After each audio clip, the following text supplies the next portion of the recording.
Hello, everybody, and welcome back to the Inspired Podcast.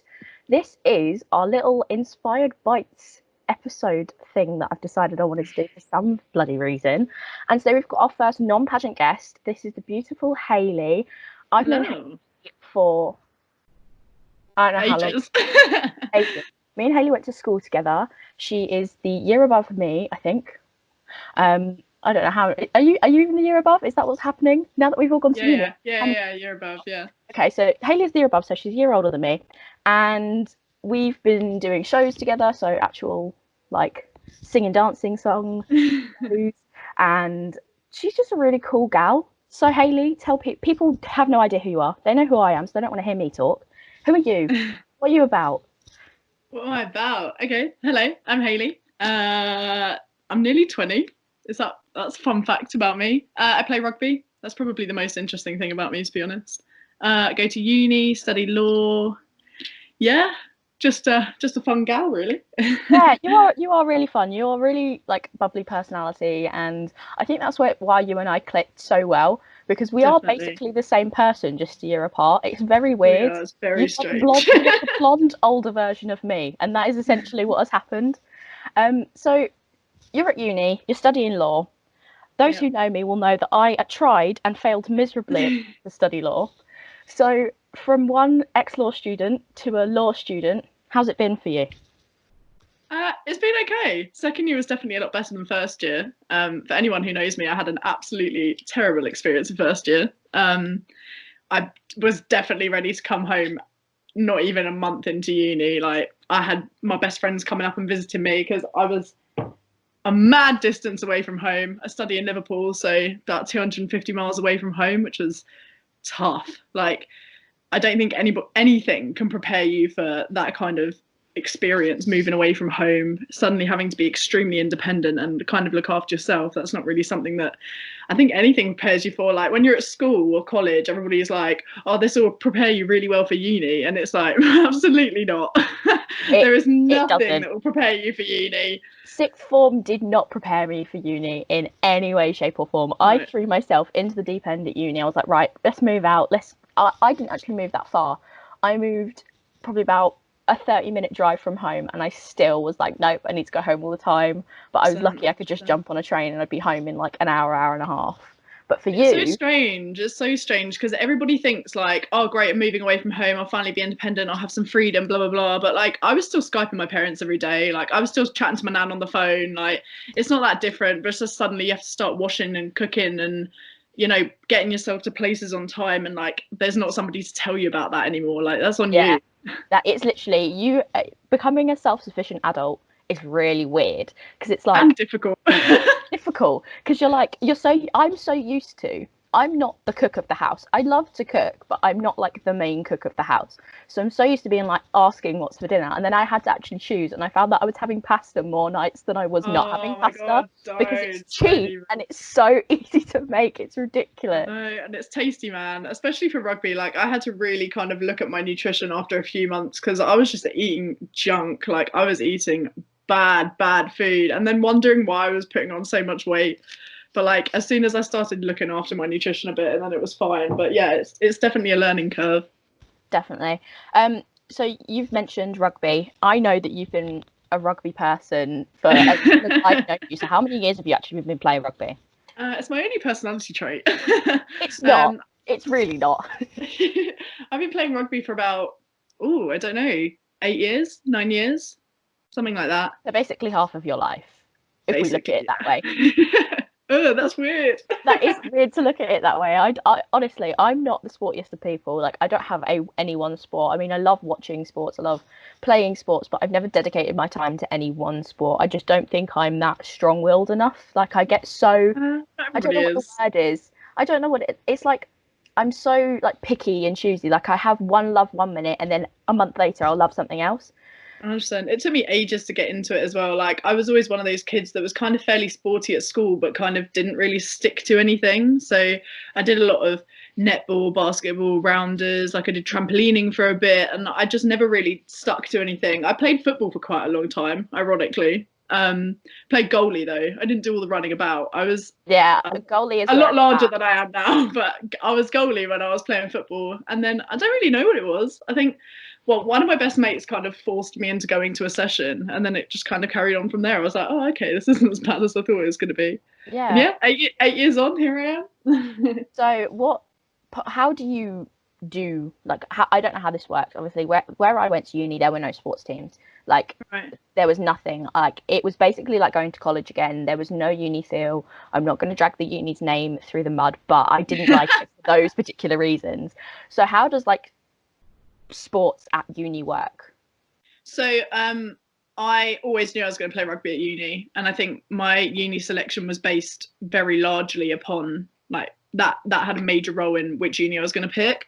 So I went to a few unis and went to kind of their sports departments, and I found that you could definitely tell the unis that were very excited about women's rugby and the ones who weren't were the ones that were like, oh, I think we've got a rugby team for girls, like, and you were a bit like, okay, maybe not picking you then. And then when I went to Liverpool, they were so excited to tell me about all the facilities they had, and they were like, yeah, we've got two really great women's rugby teams in the Bucks League, and they're doing really well, and blah blah blah. And I had some friends that went to Liverpool anyway, so it made my decision slightly easier. And I think I then set a goal for myself once I'd kind of looked around the unis. But uni's put me in really good stead with rugby. I went straight onto the first team when I joined. I think much of it was I had a friend on the team, and I played rugby before, which is not something that everybody can do. So yeah, and it was great. And then that gave me the opportunity to play county at the end of the season, which was fantastic as well. And then from there, I got scouted for Premiership, and I've been playing a Premiership season this year, so that's been fun as well. That's like super exciting. Like, I couldn't imagine going to uni and straight away being like just put into those, like, just basically being like fast tracked. Like, that's really cool. I mean, 100%. It was when I scary was though. doing gymnastics when I was like 11, or not even that, like 7, they fast tracked me onto like the what would have been the bit before you go to Olympics.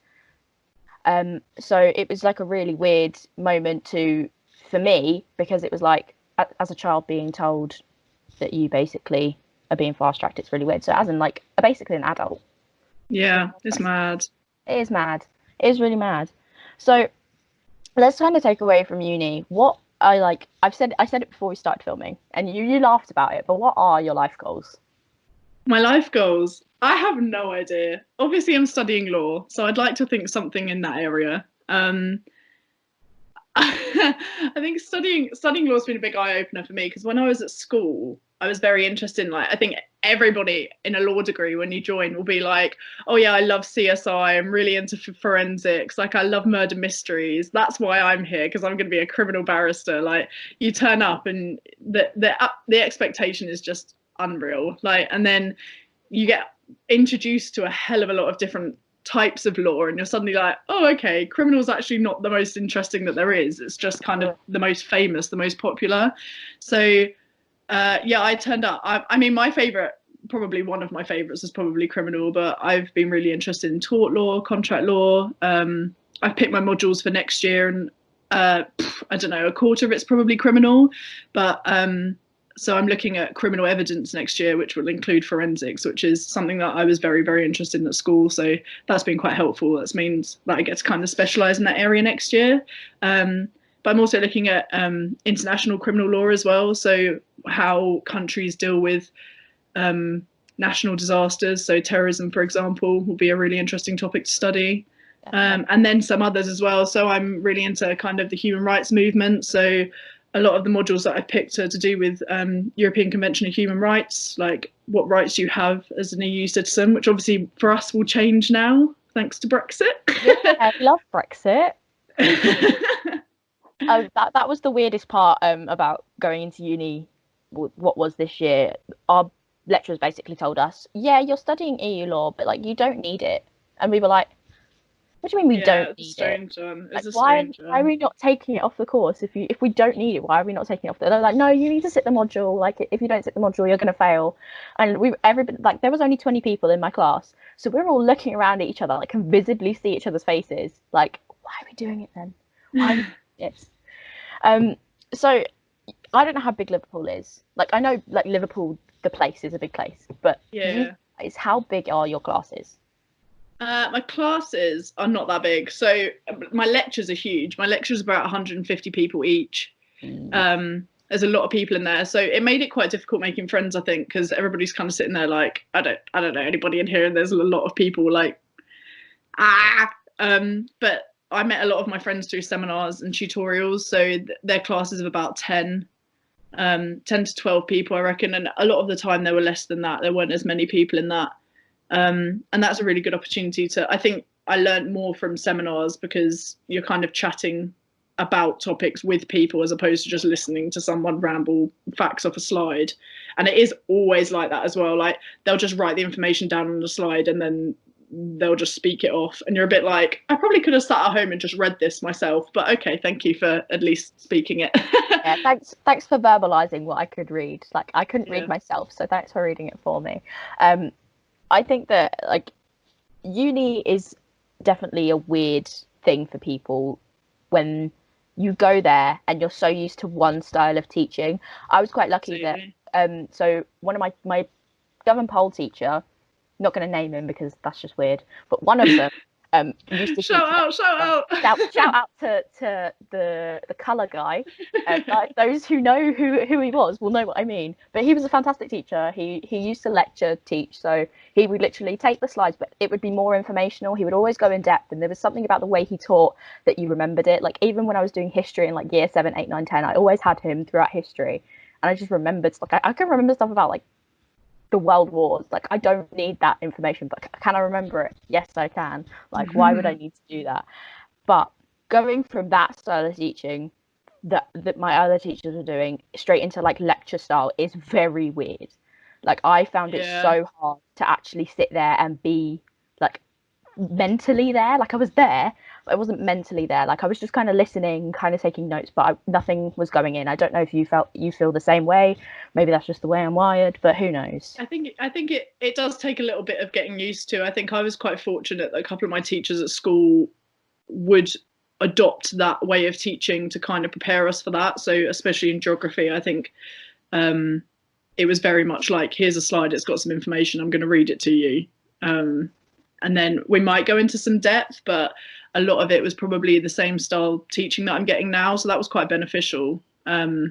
But yeah, I think it takes a lot of adapting and getting used to. Like, it's not a style that suits everyone. As I say, I found the seminar set up to be a lot more beneficial than sitting in a lecture. I'd find as well that I'd go to a lecture and walk out and go, why was I in there? I've literally picked up nothing. And then I'd have to go over it again at home. And kind of break it up a bit and find a way that I was going to learn it better. But yeah, no, it's definitely something that you've got to adapt to. So I had this question crop up. Like, somebody asked me this in an interview I did at uni, and I was like a school rep for the uni. Right. So I had to talk the other kids into going to the uni without telling them that I was dropping out, which is very weird. Yes, I was like, yeah, this is a fantastic university. I'm not being paid to say this at all. But somebody asked me, and this is a question that stuck with me, what's something that I knew, like, I wish I'd known when I started? So for me, I wish I'd known that I don't need to bring my whole life with me to uni, because I did. I literally brought everything. Yeah, I think something I think actually knowing that it's okay if you're not okay at the beginning. I think a lot of people make this massive facade about how uni's wonderful and you're going to have a fantastic life and moving away is so fun and, you know, you won't miss your family at all and blah, blah, blah. But like, I think, or I had a particularly difficult time at the beginning of the year. I don't know about other people, but I found that, you know, I was 250 miles away from home, which was a massive change. I was hating my course at the beginning. It was so different from anything I'd ever done before. I don't think anything really prepares you for, if you're starting a degree that you haven't studied before. Like, even for people doing law A-level, like, they still found it difficult. So a lot of people hated the course at the beginning of the year. They weren't exactly interesting topics either, because they were trying to get you kind of into the mindset of learning like a law student. I wasn't playing rugby at the time either, which for anyone who knows me is the biggest stress reliever of mine. And when I'm not playing it, you can notice it. Like if I haven't played rugby in a few weeks, like I'm getting a little bit aggy now because the season ended about a month and a half ago, and I'm just sitting here a bit like, I'd really like to just pass a ball around and tackle someone right now. That'd be great. So yeah, 250 miles away from home, wasn't really getting on with my course, wasn't playing rugby. I didn't necessarily click with the people I was living with straight away either. We were very, very different people. And from my perspective, it seemed a bit odd because they all seemed to be each other's people and I just wasn't really in that clique. So it took me a while to make friends as well. So I think there was a lot going against me, to be honest. Like, as I say, I was ready to leave like a month into it. I fully FaceTimed my parents and was like, this is it, I'm done. You know, I've worked really hard for this, but I honestly cannot do this anymore. And I don't think anything can prepare you for that, really. I think it's something, I think I suffered a bit more than other people might have done. But I think because it was such a big change, like anybody who lives in our area will know that it's a massive bubble. Like everyone knows everyone here. It was a massive cuddle, yeah. So going from here to somewhere like completely different, like Liverpool is the end of the scale compared to where we live. You know, it's an urban city, like there's so many different people, the culture is different, it's northern, which is, you know, a massive change anyway, from like the type of people, how they react with you. I think it's just, you know, it's something you've got to get used to. And I think that's something that people don't prepare you for. They say, oh my God, you're going to have an amazing time. You're going to meet so many friends. You're going to do this, you're going to do that. And they don't really prep you for the, by the way, it might not be 100% okay at the beginning. And like, I'm fine now. I've really settled in. I've made some great friends. You know, I've had the most amazing opportunities with rugby and my course is going really well. Well, was until we had to come home. But yeah, no, it's just, I think it's just preparing people for that, like having a bit more of an open mind, like approaching uni with an open mind. And I think that that's really inspiring to some people because especially me, I mean, I'm already going back to uni in September. I decided as soon as I left what I was doing, I was like, right, I'm not done finishing studying. I just don't want to be studying law and I don't want it to be here. And so me dropping out wasn't dropping out because I just wanted to do nothing with my life. I actually want to do something. So I'm working toward, I've literally submitted my application for my housing and I didn't realize you'd have to do that at like a real uni. So now like I feel like I am a first year again, but I feel like I'm back in like year 13 just struggling, but I'm really not. Like I've just turned 19. I should be okay, but I'm really not. So yeah, I study psychology, which is really it's still in the law area because what I wanted to do with my law degree was become a forensics like go into forensics, so I can still do that with the psychology degree, still go into the police force, still do kind of what I want to do. Realistically, I don't need the law degree to do that. It would have helped, but let's be real, I couldn't have sat through it. I don't have the brain power to have done it through. If I'd have done it through a different uni, I think I would have had a different experience. But you know, it's definitely tough. It is definitely tough. Like, you know, you don't go to uni to study an easy degree and then pick law. Like, there's so much reading, there's so much work, there's so much to get your head like round. Like, you know, if you want to go to uni and mess about for 3 years, law is definitely not the way to go. If you really want to go to uni to mess about and to just have fun, do not pick law. Pick like anything. Like, disclaimer: don't pick law. don't pick a science. Don't pick like mechanics. Don't pick aerophysics. Don't do anything like that. Do a really simple thing. Just don't do law because you cannot mess about with law. You really cannot. And there are people that I went to uni with that are still messing about and they're still getting through it. So I'm like, should I have just stuck with it? Yeah. Should I have just? And then I'd be going in second year, but I don't think I would have coped with whole Corona and learning. I'm really.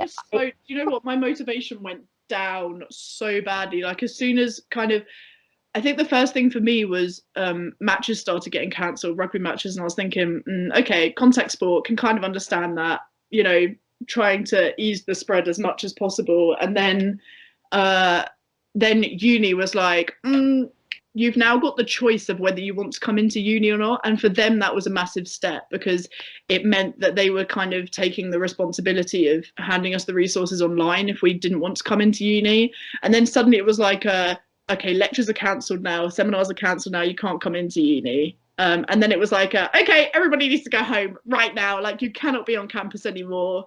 And then the rugby season was cancelled, and then obviously pubs and clubs and stuff started shutting down, and uni culture kind of disappeared. Like I work in a nightclub up in Liverpool, and it just kind of everything disappeared at once. It was really strange, really strange. And if you walk through, I mean, I don't know if it's like this where, I mean, obviously it's going to be like this where you live, but for everybody else, where we live, if you walk through the town centre, it's like a ghost town. And I've described it as it's like a period between Christmas and New Year where everything's shut. Yes, when you're going on your like daily walk after Boxing Day lunch, and you're like, where is everyone? And where is all of the people? Like, why are all the shops shut? And it's like the whole queuing system. I mean, Morrison's has been fantastic. I don't know if you've been to any other shop other than Morrison's, but Sainsbury's. I've been to Waitrose a lot. Oh god, that really shows you up, does it? No, not really. I think because Morrison's is so big, and I've got my granddad with me. He's just come out of hospital with COVID, so we're like looking after him until he can get a place of his own. And so we're shopping for 4 people at the end of the day, and their system is fantastic. Like they're always fully stocked. Like even at like the end of the day, like me and mum went in the other night because we needed something for dinner, like we needed an ingredient, and the shelves were just fully stocked. There was milk, there was bread, there was butter, there was literally everything. So I cannot fault Morrison's, but Sainsbury's was ridiculous. We had to go to the Sainsbury's like that was closest to us because they're like attached to Argos now, and we had some stuff that we ordered from Argos, so we thought we're going to queue up anyway, might as well go to Sainsbury's, and it was just nothing there. Like there was no fruit, no veg, no like pasta, I think eggs. Morrison seemed to have survived it quite well. Like they had a massive queuing system at the beginning, didn't they? But they managed to find a way that kind of, they had a load of bollards and stuff up in the car park, didn't they? Like trying to control people, but they haven't had to do that anymore. So I think they found a better way of dealing with it, to be honest. Like the Sainsbury's in our town, people are like queuing around the side of the building outside. Like I don't really know what's going on, but I think it's just a strange time, really. Everybody doesn't really like know what's going on, so real. And like from what I've heard, the spread seems to be slowing down. There seems to be good things. It's not and I had a conversation with somebody about this the other day, one of my close friends on this podcast. I haven't actually put that up yet, but there's so much negativity on the news. There's no positive things. There's no, well, actually, this woman has survived from COVID. Like, there are a lot of recoveries. Yeah, 100%. If you look at the numbers, there are loads of people that are recovering. My granddad is one of them. He's got chronic COPD, and yet he's okay. Yeah, he was in hospital for 2 weeks, but he's fine. He's back to normal. He's more mobile. And there are no stories like that on the news. It's always, well, this person's died, or this is the death rate, or this it's compared to in this place. And there's no positivity, and that really sucks. That's why I think the clap for carers on a Thursday evening is so important. Like there is week.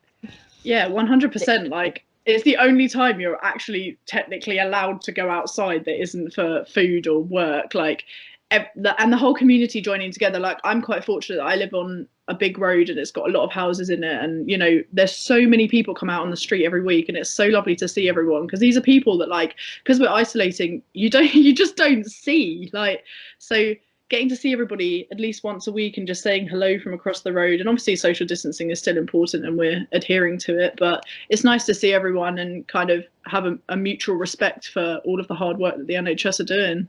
Definitely.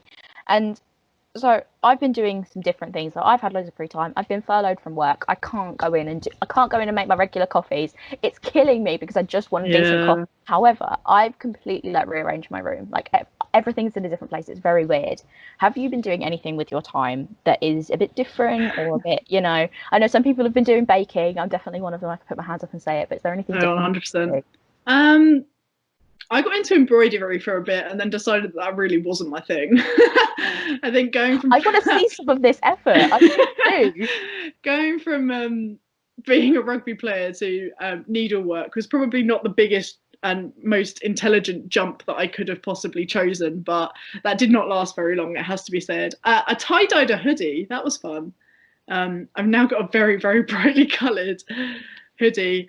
I don't know. I mean, I'm trying to keep up with fitness. I mean, I get people call me the fitness queen at rugby, and I'm not sure how accurate that is, because I went out yesterday and I think I managed about 3k before I was just like, I'm calling it a day now. Like I'm just not in the mood for it. But I think I'm trying to keep up with fitness. I'm having PT sessions over Zoom with my rugby coach, which has been so beneficial in just kind of finding the motivation. Like, because he's watching you, you're a bit like, I kind of have to do this. Like, I can't push you out of this. Watching you at this point. So like that was good, and I'm trying to run as much as possible, and I'm doing loads of core workouts, and I'm just trying to keep my fitness up, to be honest, because once the season does open again, I think a lot of people are going to be slobbing about, to be honest. A lot of people would have just sat on the sofa and eaten for the last couple of months, and I've tried to kind of turn away from that. I've been watching my nutrition quite a lot. I think a lot of it as well is like trying to keep, I know there's a big stigma around mental health and these kind of things, but I'm somebody who, like, appearance and fitness and lifestyle and how I'm feeling has a massive effect on my mood.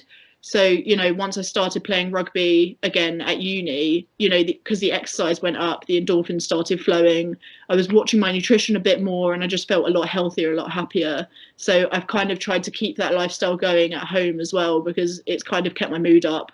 Because when I first got home, like the lifestyle shock between having all this freedom and doing whatever you want when you want and meeting friends and just walking around the road and having a chat with someone, to suddenly being stuck in your house with your family. And like, my family are amazing. Like, I'm very, very lucky with who I've been isolating with, but I know that's not the same for everybody else. But stuff like watching my nutrition, like, don't want to go into it because it's boring, but like keeping on protein and muscle development, like that kind of thing, it's been really important, and it's kept my mood good, which I think is the most beneficial thing. Is there anything that has been a challenge in terms of like your mood, your actual fitness, and trying to keep up with that? Is there any walls that you've found you've run into that you've actually overcome in these times? I think anxiety levels were through the roof when I came home, because everything's very uncertain. And for me, that's a massive issue. Like, I like everything to be set in stone. I think that's why kind of law is a good option for me, because that's the law. Do you know what I mean? Like, these are the rules. So I think rules, and these are going to happen. Like, that's the way it is. So I think the uncertainty, like, stressed me out a lot. Like, I was really stressed at the beginning. And, body confidence and stuff like that. I think once I got back into the fitness, I had a bit of a week when I came home where I was a bit lulled, didn't really do anything, was kind of just a bit like, ugh, I'm home from uni really early. Loads of things were cancelled, like loads of rugby tournaments that I was going to play, and loads of parties that I was supposed to be going to, and balls for uni and stuff like that were all cancelled. So it was kind of a bit of a lull.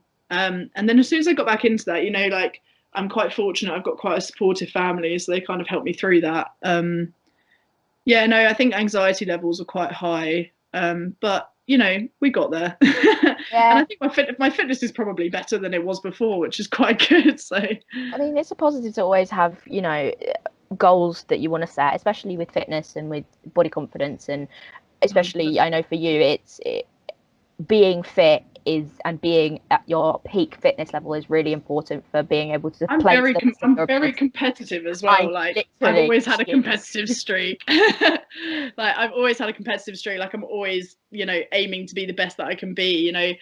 Jumping into the first team was great, but I was a bit like, okay, I've got to pick up the pace here, because I'm probably like the weakest player in a really strong bunch. So I worked really hard to do that, and then I worked really hard to get into county, and then Prem again. You're like the little fish in the big pond. Like, I was playing against England players, so I was suddenly like, okay, I actually need to improve, or I'm just not going to tackle her because I'm going to freak out, or like, I need to get it through my head before I get onto the pitch that I'm playing these certain names, because otherwise I'll just fangirl. Like, you go from watching them on the telly, or like going to a stadium and watching them play, to suddenly being on the pitch against them, and you're like, oh, okay. So I have a massive competitive streak, and I'm always aiming to be the best. So I think, the fitness has kept me going, because when I go back, I'll be like, okay, I'm not the worst here, because I've actually attempted to keep this going over summer. Which is great, and props to you for being somebody who is really inspiring to me, especially. I mean, even taking it back to when I was in year 12, year 11, and I was a kid basically, and you were kind of still a kid, and you were like, right, we're doing law. I was like, okay, so part of the reason that I did law, I saw you doing law. Like you were like, right, I'm going to do it, and you talked so passionately about it. And I remember there was a show, and I was just about to submit my UCAS, and I was like, Hayley, what do I do? I don't know what I'm doing. Please, do law. I was like, okay, we're going to do law, and I was so certain on it, and that just was so inspiring for me. And you're just a great person to have around. You're always a laugh. You're always like, I've never seen you in a mood that you put other people down. Like I've seen you in a bad mood before, obviously. Oh yeah. Shows and little kids not doing what they're told will put anybody in a bad mood. However, I've never seen you put people down, and that's a really great trait to have. And I think that anybody that knows you or gets to know you would be really lucky to call you as a friend. I know I definitely am. So in particular, is there anybody you want to shout out before we close it down? I don't know. There's so many people. Like, I think reel them off if you want to. Well, I think I'm missing all my friends at uni for a start. Like my best mates, I'm just missing them tenfold. Like I keep sending them like miss you cards, and they're like, Hayley, man, we've only been away from each other for a few weeks. I'm like, I know, but it's just so weird going from like one extreme to another. Yeah, just shout out to all my uni friends, like everyone at Furwood Waterloo, which is the rugby club I play for. Everyone at school. I'm missing Teddy and Fern tenfold. I cannot even tell you, like being home but not being able to see them is. It's so painful. That's literally how I feel with my super mates. It's like they're round the corner pretty much, and I'm like, I just want to see it. You can't just go see them. You can't just go see them, and it does suck. I'm not sure if this is something you want to do, but is there any way people could reach out to you if they were, struggling with like uni, or they want to get into rugby? Is there anywhere they can reach you? Yeah, 100%. Instagram, Facebook. My Facebook's just my name, Hayley Sassara. Instagram is Hayley_Sassara. They're probably the easiest way to get me. So if you do want to message Hayley, or you're going to, uni in Liverpool, or you live in Liverpool and you want somebody, that can help you out, contact. I mean, she's not in Liverpool at the moment. She's down by me. So don't try and contact her in Liverpool. She's not going to be able to see you. She's not going to be able to come and see you. But honestly, she is a great friend to have, and shout out to all of her friends, shout out to all of her family, because they're all great people as well. And just thank you so much for coming on. It's been a really, really nice breath of fresh air to have somebody that's not a pageant girl. As much as I love my pageant family, it's so interesting to talk to somebody who has a different mindset to pageant girls. I know what you do is, if you were a pageant girl, what you do is actually a really good fact to have. So it would be fantastic. I mean, you've been so supportive of me with all the pageants I've done. I remember when I did Yemi last year, you sent me a little card, and I've kept that card with me. I've kept band. It's so good, and you are amazing. So thank you so much for reaching out. You don't have to be a pageant girl to be on this podcast, and that is what I wanted Hayley to come on hot here for, because you don't have to be a pageant girl to be inspiring. She is inspiring without a crown on her head. She's got a rugby crown anyway. She's got a queen of this crown. So crown, I'll get it delivered to you. You can be queen of fitness, and I'll make that happen. But thank you guys so much for listening. If you enjoyed, leave a like, leave a comment. If you want to be on the podcast, all of my socials are down below. I will link Hayley's socials down below if you do want to get in contact with her. And I will see you guys in the next one. This has been a bit of a long bite, but we love a lot. It's a big snack. It's a big snack to take in. So thank you guys so much for listening, and I will see you in the next one. Bye.